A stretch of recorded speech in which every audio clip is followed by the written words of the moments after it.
September 11th, 2001. The sky over New York that morning was crystal clear. In a matter of minutes, the city would be enveloped in a cloud of terror on what would become one of the darkest days in the history of the United States. Foreign-born terrorists bent on the murder of Americans and the destruction of the country hijacked 4 U.S. commercial jetliners and turned them into weapons of mass destruction, taking down the Twin Towers of the World Trade Center and tearing open the Pentagon. More than 3,000 innocent people were killed, many others wounded. This is the story of the attack on America, the horror, and the heroes. This is what we saw.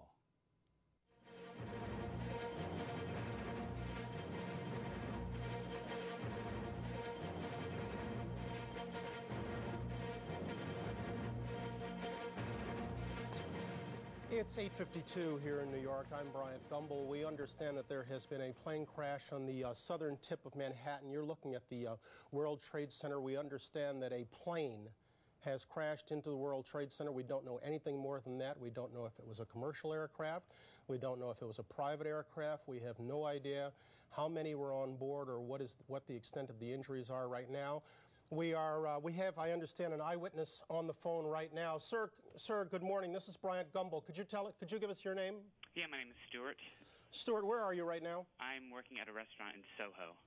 All right, so tell us what you saw, if you would. I was waiting at a table and I literally saw it seemed to be like a small plane. I just heard a couple noises. It looked like it bounced off the building, and then I just saw a huge ball of fire on top. And then the smoke seemed to simmer down. And it just, a lot of smoke was coming out, and that's pretty much the extent of what I saw. Can you tell us about the scene down there right now? Right now, people are just on the street looking at the building. The building, there's just a lot of smoke. It's not too crazy down where I am. How far away from the World Trade Center specifically are you? I'm actually on Thompson Street North. I'm not too far. It's 8:54 right now. Stuart, can you tell me when this happened exactly? I would have to say about 10 minutes ago. Were you looking up as the plane approached the building, or did it only catch your attention after it crashed into the World Trade Center? I heard a sort of a crashing sound, but I looked up quick enough to actually see something go into the building, but everything happened so fast I wasn't quite sure what I was looking at. So there's no way you can know whether or not the plane seemed to be in trouble before it crashed into the building? Oh, no, I couldn't tell. It's hard for us to tell from the picture we're seeing just how far down from the top that plane crashed. Have you any better eyesight to it from your vantage point? Not really. All I know is it definitely wasn't the top of the building, because that seems to be intact from what I saw. Obviously, the timing of this is important. It comes before 9 o'clock. Perhaps, and we say that in hopeful fashion, perhaps not everybody was at work, because if that building was in fact crowded with workers, we're looking at probably some casualties and injuries of considerable proportions. But right now there's no way of telling that. We're on the line with another eyewitness. Sir, this is Bryant Gumbel in New York. How are you doing? I'm fine, thank you. You're Wendell? Yes, I am. Wendell, can you give me your last name? Klein. Wendell Klein. Tell me where you are, if you would. Well, right now I'm back in the hotel. I'm in the hotel offices here, the front office. You're in the... Okay, where were you when I was standing right in front of the hotel. I'm the doorman there. And... The hotel. Which hotel? Marriott World Trade Center. Right across from the World Trade Center. It's actually right in between them. Right in between the World Trade Center. Yes. Okay, so you were standing outside, and tell us what you saw and what you heard. Well, what I heard first, an explosion, and I just figured that it was a plane passing by. Then all of a sudden, stuff just started falling, like bricks and paper and everything. And so I just kind of ran inside to get away from the falling debris and glass and so forth. Then after everything stopped, because it was falling in the street and the cars were crashing into each other. And then when it kind of stopped, I heard a guy screaming. And when I looked over, there was this guy that was on fire. So I kind of ran over, and I tried to put the fire out on him.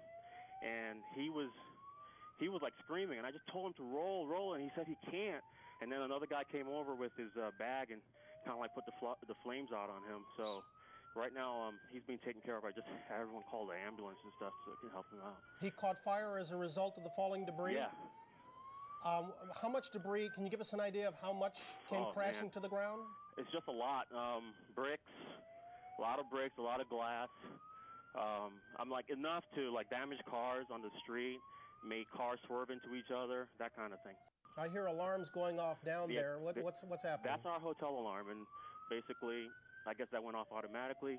They've evacuated everyone in the hotel, and evacuated all employees. They have evacuated the hotel? Yes. Immediately? Yes. Are you hearing anything, Wendell, about what kind of a plane it was, no. or No. how many were on board? No. All right. Mr. Klein, thank you very much, sir. I understand Teresa Renault is with us right now. Ms. Renault, good morning. Good morning. How are you? This is Bryant Gumbel. I'm down on 59th and 5th. Where are you? I am in Chelsea, and we are at 8th and 16th.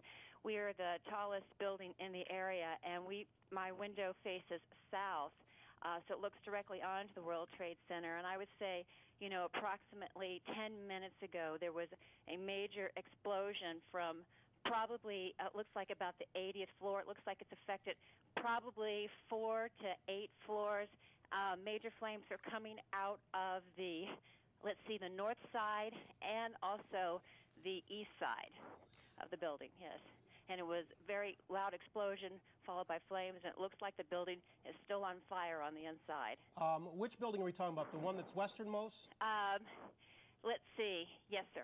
Did you hear the explosion from yes. your position? Yes, we did. As a matter of fact, we heard it, and because I was just like standing there pretty much looking out the window, I didn't see what caused it or if there was an impact. So you have no idea right now? Oh, there's another one. Another plane just hit. Right. Oh, my God. Another plane has just hit. It hit another building. Flew right into the middle of it. Explosion. My God, it's right in the middle of the building. This one into the east tower? Yes. Yes. Right in the middle of the building. And right now, that was definitely looked like it was on purpose. You saw a plane? Yes, I just saw a plane go into the building. Why do you say that was definitely on purpose? Because it just flew straight into it. Looks like it's about, I would say 15 floors lower than the first building, and there's now flames coming out of that building as well. They're both completely on fire. Now, Teresa, hang on with us 1 second. We're going to re-rack the tape of when we were talking to you to see if we can tell. Okay. We can't see anything. We can't see a second plane in the picture. There we see the explosion. 2 commercial jetliners turned into missiles, blast through the twin towers of the World Trade Center, 17 minutes apart. It is clear now, this was no accident. America is under attack.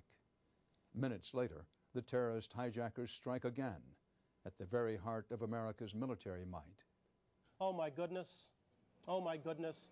We're looking at a live picture from Washington, and there is smoke pouring out of the Pentagon. It would appear that there has been another major explosion, this one in the nation's capital. You are looking at a scene of apparent blast aftermath. There is smoke in the air over the Pentagon.